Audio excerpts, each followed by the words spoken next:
My name is Jeff Wilbur. I was born in New York City. I grew up in Buffalo. I am a television and film writer. I have written pilots for HBO, Showtime, HBO Independent Productions. I have sold movies. It's what I do. I'm a writer. I didn't start as a writer. I started in production um, in the early '90s. Worked as a PA, a parking PA in New York City, which is the lowest of the low. Worked on a number of movies there. Did a couple of movies in Pittsburgh, and then about '92, my wife and I moved to Los Angeles. Still working in production. Did a number of television shows out there, a couple of small films. Um, in the late '90s and early 2000s, I shifted my focus from production to writing. My grandfather wrote television for 40 years, another Buffalo guy. My great grandfather was a newspaper man here in Buffalo, so it's kind of within the family tradition. Um, One of the reasons we came back to Buffalo was both my wife and I never felt quite comfortable in Los Angeles. It was a lovely place, is a lovely place. There's just a certain sense of transience that we just were never really comfortable with.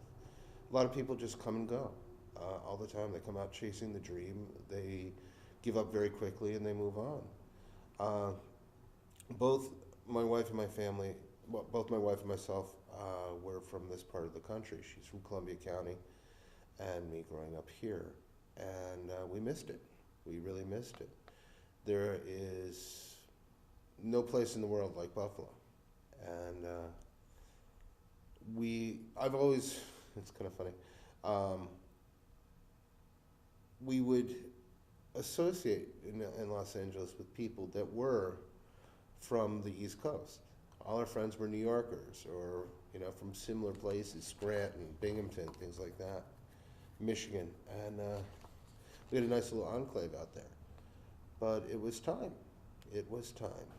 Buffalo is so rich in history and characters and stories that it's really quite amazing. The first movie I ever really completed was something called the Red Lilac, and it was based on a 1930 murder that took place here in Buffalo, where an Indian woman who was seduced by a French nobleman who was doing work for the very new Buffalo Science Museum convinced another woman of her tribe to kill the French nobleman's wife, and it was remarkable. It was the first trial of the century, and one of the key characters in the key character in the film is my great grandfather, who was a newspaperman at the time, and I actually went down to the Buffalo Public Library and researched and found some of his original copy from what was then the Buffalo Courier. It was before the Courier and the Express merged, and it was just an amazing story.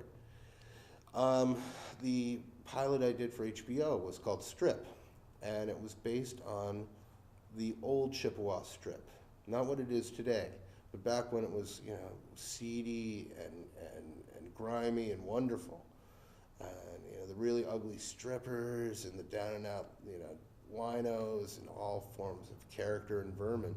Those are great stories, and that was a lot of fun. I just think there's a wealth of material here that has and has not been mined. And I just, you never lack for characters in Buffalo, that's for sure. One of the things, as I mentioned, in the early '90s, I worked on a couple of films in Pittsburgh. One of the films I worked on, Pittsburgh was doubling for Connecticut, and other of the movies that was shot there at the time was Citizen Cone for HBO. And Pittsburgh doubled for Washington, New York, Boston, as well as numerous other locations. Buffalo has the ability to do that. Buffalo can be any Northeast city or even Midwestern city at any time in our history. It can go from colonial times to, post-apocalyptic. All that is available here. You have waterfront, you have natural beauty like Niagara Falls, you have decimated industrial complexes, you have some stunning architecture, You have hills, you have flatland, you have waterfront, you have it all. What would make Buffalo more attractive? I'm going to be horribly blunt here.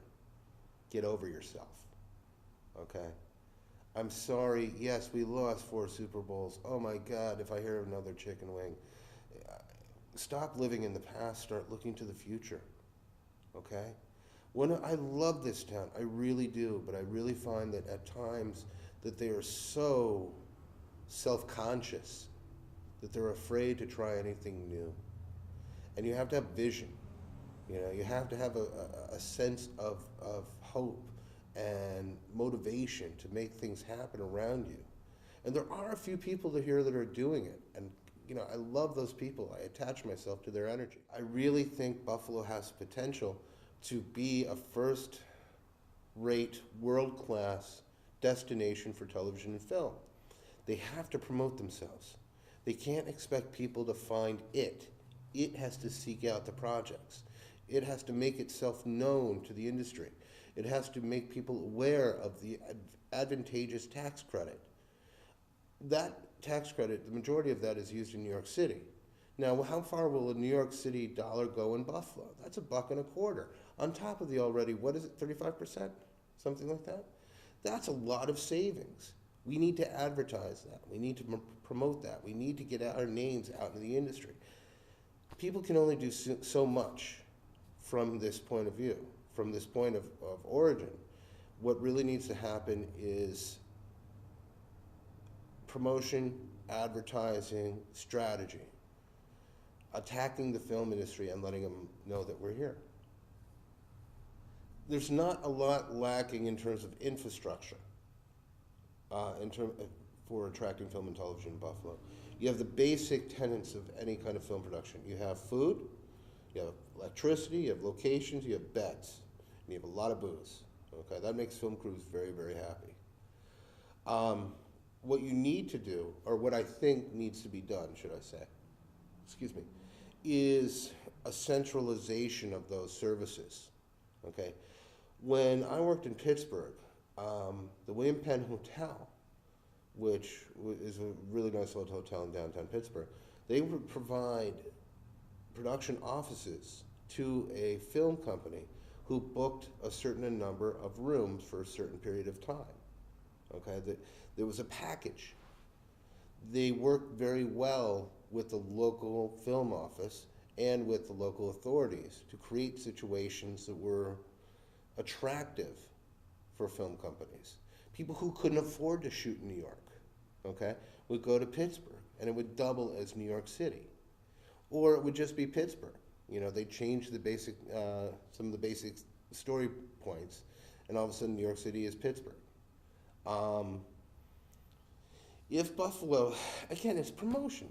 It's promotion. It's getting the name of the city out there beyond what is known, what people know about us.